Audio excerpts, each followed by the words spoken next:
It was shot in December 1964 in the grounds of Britain's top-secret chemical defence research establishment in Portondown, Wiltshire. These are members of the elite 41 Royal Marine Commando taking part in a secret military exercise. It was codenamed Operation Moneybags, but the soldiers weren't told why. In fact, the name was a cruel pun. Unknown to them, they'd been fed LSD. At this time, one man is more severely affected than the others, losing all contact with reality, dropping his rifle, and becoming unable to take any further part in the operation. In fact, he has to be withdrawn from the exercise a few minutes later. Porton had got word of the LSD experiments in psychiatric hospitals, and they wanted to try it out as a battlefield agent. Meanwhile, radio communication at the beaches has become difficult, if not impossible. Certainly not everyone found the experience unpleasant. Men with no specific task to perform have relapsed into laughter and inconsequential behavior, though they are still capable of sustained physical effort. This man nearly succeeded in felling this tree using only a spade. However, 70 minutes after the administration of the drug, with one man climbing a tree, the troop commander gives up, saying, "I cannot do anything about this. I cannot control the men, and I can take no action myself. I am wiped out as an attacking force." In fact, the troop commander became seriously disturbed and nauseous. 2 hours later, the effects of the drug are beginning to wear off. The troop commander, although feeling more capable of thinking and acting normally, is, in fact, still experiencing one of the characteristic effects of the drug. Everything he looks at appears to be patterned. While looking at the white ceiling, he describes geometrical patterns which are coloured and three-dimensional. They appear to move in and out of each other. In 1994, as rumours of the LSD tests grew, the then chief executive here at Portondown made 3 significant claims in a letter to Parliament. Firstly, he admitted that work and studies on LSD had been conducted between 1961 and 1972. Secondly, he said that about 72 service volunteers had taken part in trials in laboratory and field. And thirdly, he said that, like all work at Portondown, the research was purely defensive. They were only testing the chemical in case an aggressor tried to use it against us. The trouble is that, as we have established, those claims are at best misleading and in some respects completely untrue. Porton has always been nervous about untoward interest in its affairs, as on this occasion. But its reluctance to discuss this matter is hardly surprising. Most material relating to chemical warfare remains strictly secret, but earlier this year some papers were declassified. And from these documents alone, it's clear that considerably more than 100 servicemen were given LSD in the 60s, rather more than the 72 admitted in Parliament. And the claim that all the research was purely defensive cannot be reconciled with this document, which reveals that Porton was looking for a compound which could be recommended as a military incapacitating agent. So what was really going on? The extent of British involvement in these experiments remains shrouded in secrecy, but there is one place we can get some clues. Here, America, Britain's closest ally in the development of the world's chemical warfare arsenal. Because here in the 50s, the US Army and the CIA conducted a top-secret psychochemical warfare experiment called MK-Ultra. An exercise in which some 600 soldiers and some 400 civilians were given LSD. At least one of them died. Dozens suffered permanent psychological damage.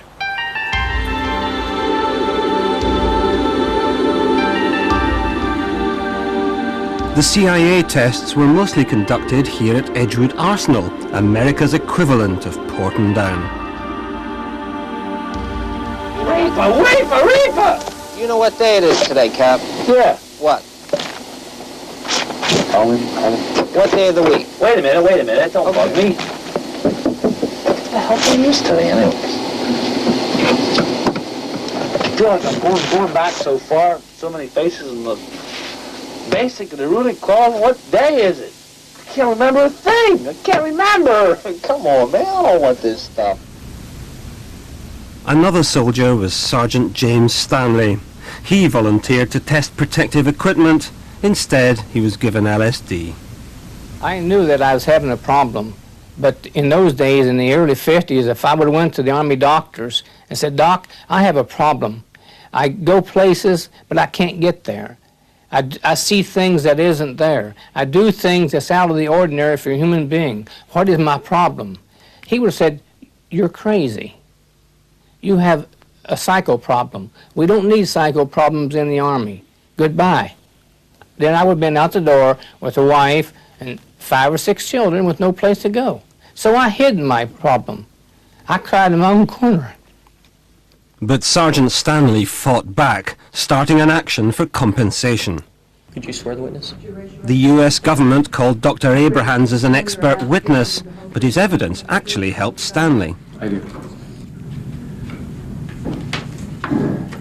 Now, Doctor, I think that you indicated that Mr. Stanley had a hallucinogen persisting perception disorder. I did. A few weeks ago, Sergeant Stanley was awarded $400,000, belated compensation for something that happened in the 1950s.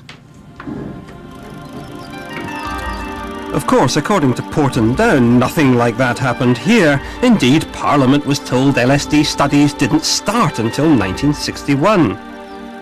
But if that's true, how do we explain this British document which shows that Porton Down was studying LSD as early as 1954? And if Parliament is being misled about when Porton first studied LSD, is it also being misled about the first human tests? Could it be that in the 50s, while Sergeant Stanley was being given LSD by the CIA, similar experiments were taking place here? If not, how do we explain what happened to this man? I come back here quite a lot, several times throughout the year, and I can always feel the atmosphere. Always feel it. Makes me feel a bit weepy, actually. This is exactly where my Lancaster was. The Lancaster was here, we taxied over there, and then we took off. Royston Clark was a wireless operator on Lancaster bombers during the Second World War. He survived 29 raids until, on his last one over Berlin, things went badly wrong. I saw the mid-upper gunner hit, and all his mid-upper hatch was covered in, I saw all that red paint thrown over it, where he got hit in the head. And the next attack, 2 more fighters came in from underneath and killed the pilot, and he died over his controls.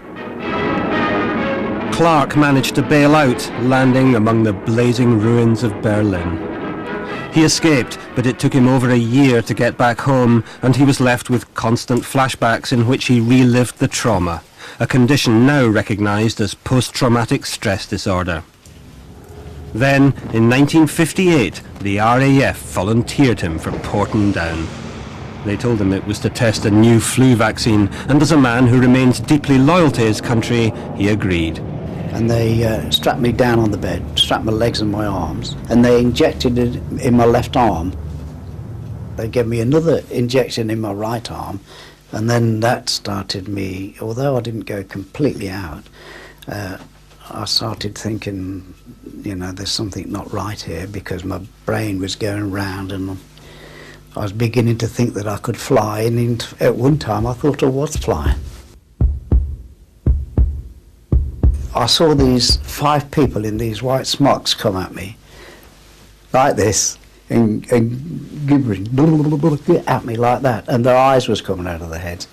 And I still do, I still see that now. All these years, I still see that. It was frightening, and then their eyes was changing colour. Seemed to change colour. That I still have those type of nightmares now. What's your feeling about administering a drug as powerful as that to someone without even telling them what it is? I think that's both unethical and immoral. I think there's no justification for it at all. Clark's stress disorder has been profoundly compounded by a drug with effects uncannily similar to LSD. But he has an additional problem. Who will believe him when the government insists human LSD trials started in 1962, 4 years after he attended Porton? But perhaps Porton should study their own secret documents more carefully before writing to Parliament again, because when we examined them, hidden away in a 1966 report describing the 60s field tests, we found this. Previous trials on LSD-25 had been carried out at Porton many years before, but these had been tentative and inadequately controlled. So it seems Royston Clark was not imagining things. But who had ordered these earlier tests?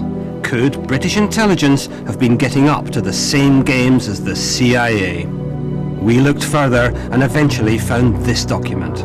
It's top secret, it recommends experiments with psychochemicals like LSD, it's dated 1956, and it shows just who wanted these tests done. The Joint Intelligence Committee. Presented with Dispatch's evidence, a Ministry of Defence spokesperson conceded the claims made to Parliament were wrong, but added he was sure that was because information available at the time was inadequate or inaccurate, and not for any other reasons. But the military papers show something else too, the names of civilian doctors and professors who advised Porton Down and supplied research material for military use. Among them, one of the world's most renowned psychiatrists, Sir Aubrey Lewis. That interface between the military and civilian LSD trials is ironic, because while the existence of military guinea pigs was kept strictly secret, psychiatric patients were simply forgotten about. Patients like 18-year-old Angela Scrivens, who in 1965 was sent to the Lamont Clinic in Burnley, suffering from depression. They explained that LSD will possibly cut down psychoanalysis from about 5 years to 18 months. Certainly one occasion I got up off the bed, walked across the room, tried to get hold of the walls because I didn't realise I felt they weren't solid. And of course I couldn't clutch the wall, I just slid down the wall. And never got up off the floor for the rest of the day. And I screamed most of the time because I'd seen myself on the other side of the wall.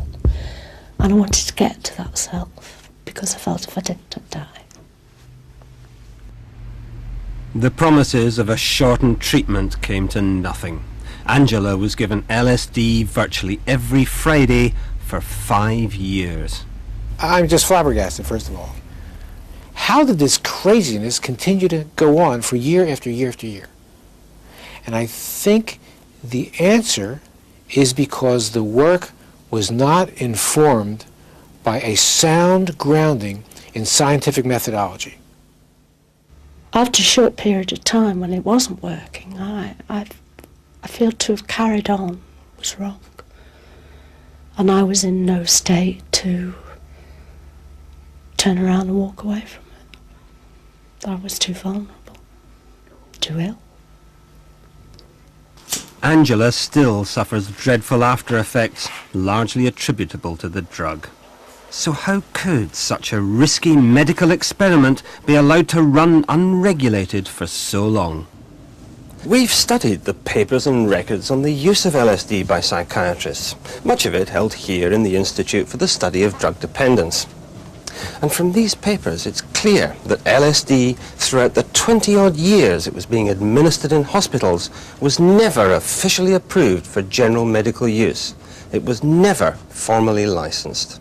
In any drug, there is a profound duty of care by the professional to the patient. Where that drug is an experimental drug, and there is no denial that this was an experimental drug, the duty of care is even more onerous. That duty of care puts what is arguably an obligation in law on those doctors to make themselves aware of all the published data on the drug. But when we examined the papers available at the time, we found the danger warnings started as early as 1955. Yet Betty Bunsel's treatment at Marlborough Day Hospital began nearly 5 years later. Do you remember who seemed to be in charge of the LSD tests? Yes, Dr. Buckman is the only name that comes to mind. He didn't administer the injection, but he was in charge of the clinic. Dispatches tracked Dr. Buckman to America, where he moved in 1965. Now alumni professor of psychiatry at the University of Virginia Hospital, he acknowledges that some people could react badly to LSD, but insists he and his co-workers selected patients carefully. Should the risk have been taken in the first place? I would have to know each patient separately and in detail to be able to say yes or no. Are you satisfied you did not take the wrong course, treat the wrong people? I must never be satisfied. I can look back and hope that we took sufficient pains, that we did it very cautiously, very slowly, with a lot of advice, because we had consultation and conferences daily on each patient. And I hope that to a large extent excluded those who predictably would have been harmed. Dr. Buckman was one of at least 70 British psychiatrists who administered LSD courses to patients in hospital. May I help you? Do you accept that dangers did exist and that people may still be suffering quite serious effects from the LSD treatment, that it's a possibility? I couldn't quarrel with that. My view would be that by the early 1960s, the risks of LSD outweighed the benefits, and that therefore it was then the responsibility of the psychiatrists using this to justify their use in each case. Now, they may be able to do that on an individual basis, but it would not reach the scientific requirements now, and I do not think it reached the scientific requirements of the early or mid-1960s. So I think there was no justification in using LSD at that time. Yet many psychiatrists continued to do just that, most notably the driving force behind the POIC experiment, Dr. A.M. Spencer. Among his patients was this woman, Winifred, who arrived at POIC suffering from postnatal depression. How did you feel every time you came up here? I used to feel quite apprehensive. Felt as if I didn't want to come. But, I hadn't any choice. The Department of Health told dispatches that the medical use of LSD was abandoned at the end of the 1960s. It's a big place, isn't it?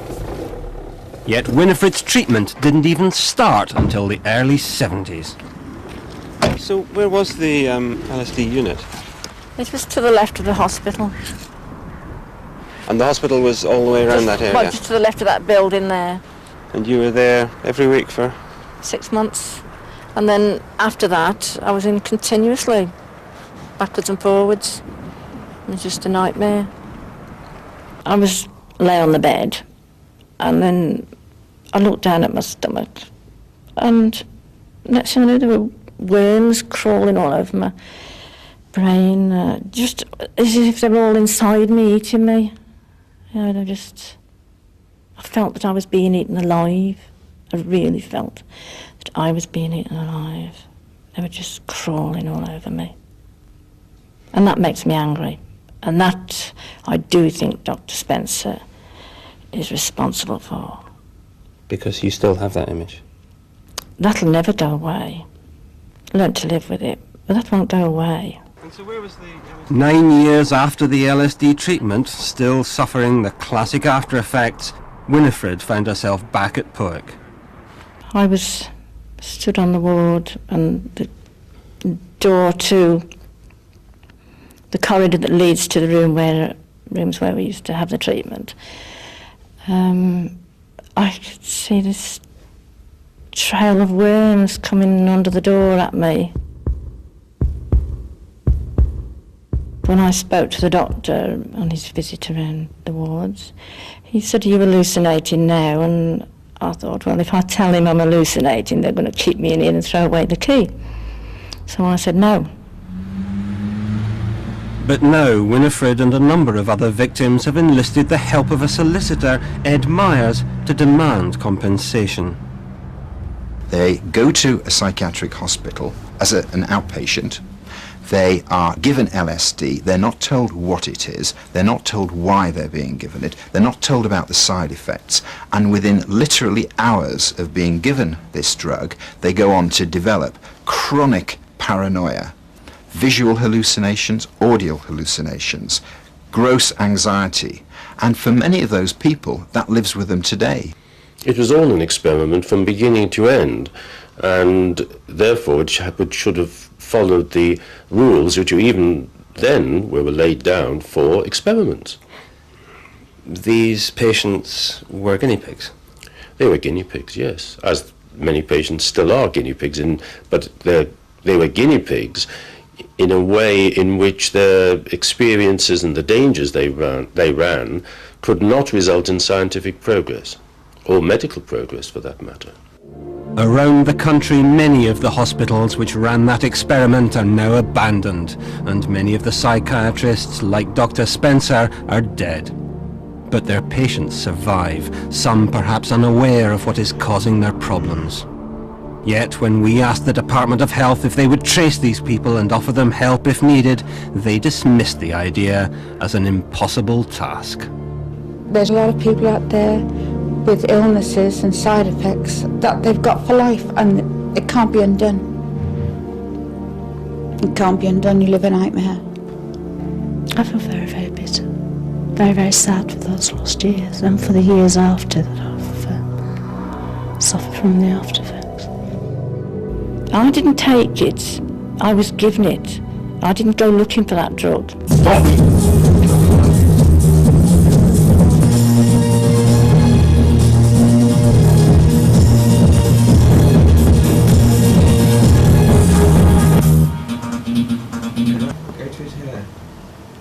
Nelson Mandela, Tommy, is His teeth. Oh, yes.